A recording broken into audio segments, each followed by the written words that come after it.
اس میں ضمیر سے پہلے بغیر الف لام کے ایک یا دو یا تین یا چار اسم آ جائیں تو یہ آپس میں کیا بن جائیں گے؟ مضاف مضاف الیہ بن جائیں گے. تو دیکھیں اگر آپ کو عبارت پر عبور حاصل ہو جاتا ہے تو سب سے پہلا فائدہ یہ ہے کہ آپ کو ترکیب عبارت پر حصول اگر عبور حاصل ہے تو عبارت فہمی کا ملکہ آپ میں پیدا ہو جاتا ہے. نمبر 2، اگر عبارت فہمی آپ کے اندر آ گئی ہے تو اس سے پھر آپ کو کیا آئے گا؟ معانی اور مطالب کا ادراک ہوگا.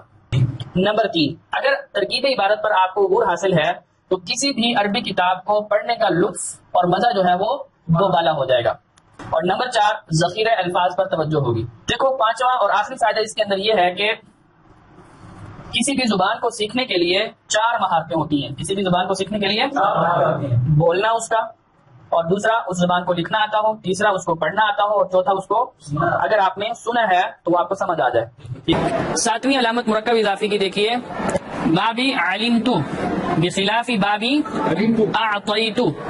ان مثالوں میں آپ غور کریں. علمت یہ کیا ہے؟ فعل ہے، اور اعطیت یہ کیا ہے؟ فعل ہے. اور یہاں پر فعل بذاتی ہی مراد ہے، فعل کا معنی مقصود نہیں ہے. تو علامت کیا نکلی؟ فعل بول کر فعل کی ذات مراد ہو اور اس سے پہلے کیا آ جائے؟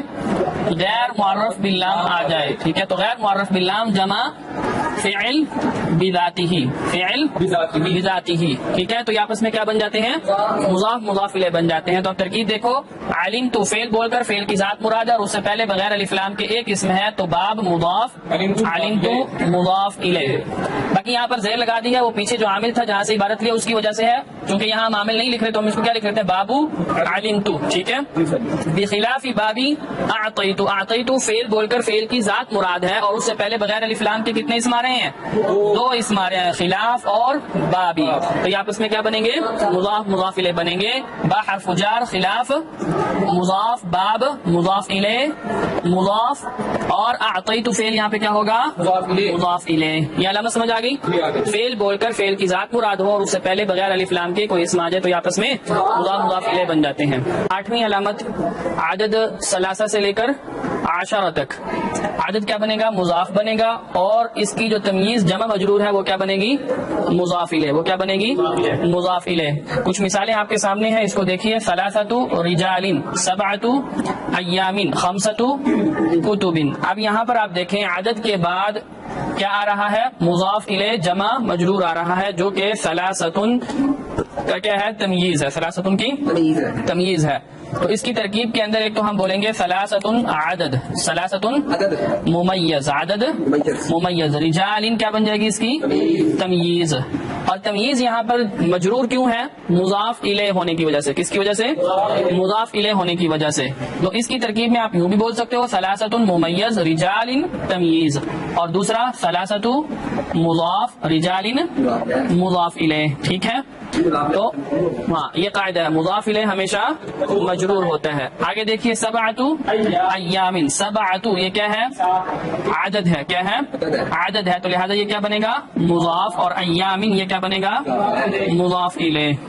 تو قاعدہ کیا نکلا؟ 3 سے لے کر 10 تک کا عدد اپنی تمییز کی طرف کیا ہوتا ہے؟ مضاف ہوتا ہے. اپنی تمییز کی طرف مضاف ہوتا ہے. خمسۃ کتب. تو خمسہ یہاں پر کیا بنے گا؟ مضاف عدد ہے، اور کتب یہ کیا ہے؟ مضاف الیہ ہے. مرکب اضافی کی علامات میں 9ویں علامت کیا ہے؟ کہ عدد 100 اور 1000 یہ کیا ہوگا؟ مضاف ہوگا، اور اس کا معدود جو ہے وہ مفرد مجرور ہوگا مضاف الیہ ہونے کی وجہ سے. مضاف الیہ ہونے کی وجہ سے.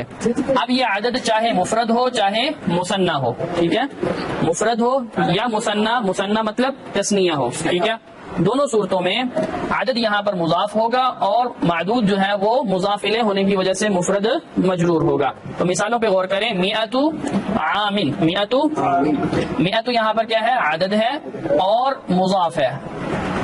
عام معدود، مفرد مضاف الیہ مجرور، مضاف الیہ مجرور. اگلی مثال دیکھو، مئتا. یہ کس کی مثال ہے؟ تثنیہ کی. مئۃ مفرد اور مئتا تثنیہ. ٹھیک ہے، عدد یہاں پر کیا ہے؟ مثنی.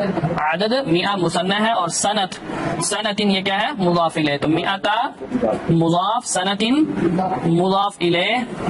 ٹھیک ہے، اس کی ترکیب کیسے ہوگی؟ الف عام، الف عام 1000 سال، 1000 سال. اب یہاں پر دیکھو الف یہ کیا ہے؟ عدد مفرد ہے، اس کو کیا بنائیں گے؟ مضاف. عام معدود کیا ہے؟ مفرد مجرور ہے، کیوں مجرور ہے؟ مضاف الیہ ہونے کی وجہ سے. مضاف الفا سنتین، الفا الفن کی تسنیہ، الفانی تھا اضافت کی وجہ سے نون گر گیا، تسنیہ کا نون گر گیا تو کیا بن گیا؟ الفا سنتین 2000 سال. تو الفا عدد یہاں پر کیا ہے؟ مثنی مضاف ہے، اور سنتین معدود یہاں پر کیا ہے؟ مفرد مجرور. مجرور کیوں ہے؟ مضاف الیہ ہونے کی وجہ سے، مضاف الیہ ہونے کی وجہ سے. تو عدد کا یہ قاعدہ سمجھ آیا؟ 3 سے لے کر 10 تک کا عدد بھی مضاف ہوتا ہے، اور اس کے بعد مضاف الیہ کیا ہوتا ہے؟ جمع مجرور ہوتا ہے. اور عدد مئۃ الفن یہ کیا ہوتا ہے؟ مفرد ہو یا مثنی ہو یہ بھی مضاف ہوتا ہے، اور اس کا معدود مفرد مجرور ہوتا ہے مضاف الیہ ہونے کی وجہ سے، مضاف الیہ ہونے کی وجہ سے. مرکب اضافی کی 10ویں علامت، قصور ہمیشہ مضاف ہوتے ہیں. قصور ہمیشہ مضاف ہوتے ہیں. قصور کے بعد جو اسم آئے گا، قصور اور وہ اسم آپس میں مل کر کیا بنیں گے؟ مرکب اضافی بنیں گے، مرکب اضافی بنیں گے. تو قصور کل کتنی ہے؟ 9 ہے. کل قصور کتنی ہے؟ تو دیکھیے، نصف، ثلث، ربع، خمس، سدس، سبع، ثمن، تسع اور عشر. تو کل کسریں کتنی ہوئی؟ 9 ہوئی. کسر کے بعد جو بھی اسم آئے گا وہ اس کا کیا بن جائے گا؟ مضاف الیہ بن جائے گا. کسر ہمیشہ مضاف، اور کسر کے بعد والا اسم چاہے معرف باللام ہو چاہے غیر معرف باللام ہو وہ کیا بنے گا؟ اس کا مضاف الیہ بنے گا. کچھ مثالیں ہیں دیکھیے، نصف النہاری، نصف، تو نصف یہ کیا ہے؟ کسر عدد ہے. تو نہار یہ کیا اس کے بعد اسم آیا تو نصف کیا بنے گا؟ مضاف، النہار مضاف الیہ بن جائے گا. ربع اللیل، ربع کیا ہے؟ مکسور عدد ہے، اور اللیل اس کے بعد اسم واقع ہوا ہے تو ربع کیا بنے گا؟ مضاف، اور اللیل مضاف الیہ. ربع رأسہ، ربع رأسہ، ربع یہاں پر کیا ہے؟ کسر عدد ہے، ٹھیک ہے. تو یہ کیا بنے گا؟ مضاف، رأسی مضاف الیہ. مضاف کیوں؟ آگے ضمیر آ رہی ہے وہ مضاف الیہ ہے. ضمیر کا قاعدہ آپ نے پڑھا تھا، دوہراؤ اس کو. اس میں ضمیر سے پہلے بغیر الف لام کے 1 2 3 4 اسماء بغیر الف لام کے آ جائے تو وہ بھی آپس میں کیا بنتے ہیں؟ مضاف، مضاف الیہ بنتے ہیں. چلیں دیکھیے، مرکب اضافی کی علامات میں 11ویں علامت کے طور پر ہم ان اسماء کو ذکر کر رہے ہیں جو ہمیشہ مضاف بنتے ہیں. وہ اسماء جو ہمیشہ مضاف بنتے ہیں. تو دیکھیے، نمبر 1 کیا ہے؟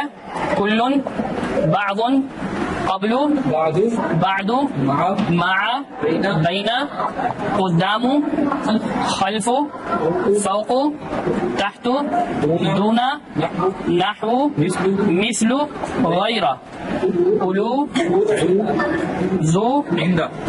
تو یہ کتنے اسماء بنے؟ یہ 17 اسماء ایسے ہیں جو ہمیشہ کیا بنتے ہیں؟ مضاف ہوتے ہیں. ان کے بعد آنے والا اسم وہ کیا بن جائے گا؟ مضاف الیہ بن جائے گا. ان کے بعد آنے والا اسم کیا بن جائے گا؟ تو یہ اسماء جو ہے 2-3 بار اگر آپ دہرا لیتے ہیں اور اس کو ذہن نشین کر لیتے ہیں تو بہت ہی آسانی سے آپ پہچان پائیں گے کہ ان کے بعد والا اسم کیا ہے؟ مضاف الیہ ہے. تو دیکھیے 3 مثالیں یہاں پر لکھی ہیں. کل نفس ذائقۃ الموت. تو کل یہ کیا ہوتا ہے؟ ان اسماء میں سے ہے جو ہمیشہ مضاف ہوتے ہیں. تو کلو مضاف، نفس مضاف الیہ، ٹھیک ہے. من دون اللہ، دون مضاف، لفظ اللہ مضاف الیہ. ذو العرش العظیم، ذو مضاف، العرش موصوف، العظیم موصوف صفت مل کر مضاف الیہ. تو یہ اسماء جو ہے اس کو ذہن نشین کر لیں. ان کے بعد واقع ہونے والا کوئی بھی اسم ہے وہ کیا بن جائے گا؟ مضاف الیہ بن جائے گا. کی علامات میں 12ویں علامت پر غور کریں. تربص 4 اشہر علی رأس کل 100 سنۃ. تو اب 4 اور 100 یہ کیا ہے؟ عدد ہے. یہ کیا ہے؟ عدد سے پہلے کیا آ رہا ہے؟ غیر معرف باللام. تو قاعدہ ہمارا علامت کیا بنی؟ غیر معرف باللام جمع عدد، جمع غیر معرف باللام کے بعد عدد آ جائے تو یہ دونوں مل کر کیا بن جاتے ہیں؟ مرکب اضافی بنتے ہیں. دیکھیے ہم اس کی ترکیب کیا کریں گے؟ تربص مضاف. کیوں؟ کیونکہ عدد سے پہلے بغیر الف لام کے ہے. 4 اشہر، 4 اس کی ترکیب ابھی میں آپ کو بتا چکا ہوں. 3 سے لے کر 10 تک کا عدد اپنی تمیز کی طرف کیا ہوتا ہے؟ مضاف ہوتا ہے. تو 4 اس کو کیا بنائیں گے؟ مضاف الیہ، مضاف. اور اشہرن مضاف الیہ. ٹھیک ہے. دوسری ترکیب میں نے آپ کو بتائی تھی ممیز تمیز والی. ٹھیک ہے. لیکن اس کا مجرور ہونا اربعۃ کی تمیز کا مجرور ہونا جمع مجرور ہونا کس وجہ سے مجرور ہونا؟ اضافت کی وجہ سے ہے. ٹھیک ہے. آگے دیکھو علی رأس کل مئۃ سنۃ. مئہ عدد سے پہلے کتنے اسم آ رہے ہیں؟ 2 اسم بغیر الف لام کے آ گئے تو یہ آپس میں کیا بن جائیں گے؟ مضاف مضاف الیہ بن جائیں گے. علی حرف جار، رأس مضاف، کلی مضاف الیہ مضاف. مئہ کا قاعدہ بھی میں نے آپ کو بھی بتایا، مئہ کا عدد اپنی تمیز کی طرف مضاف ہوتا ہے تو مئہ یہاں پر کیا بن جائے گا؟ مضاف الیہ مضاف اور سنتین مضاف الیہ. یہ بات سمجھ آ گئی؟ عدد سے پہلے بغیر الف لام کے کوئی بھی اسم آ جائے تو واپس میں کیا بنیں گے؟ مضاف مضاف الیہ بنیں گے.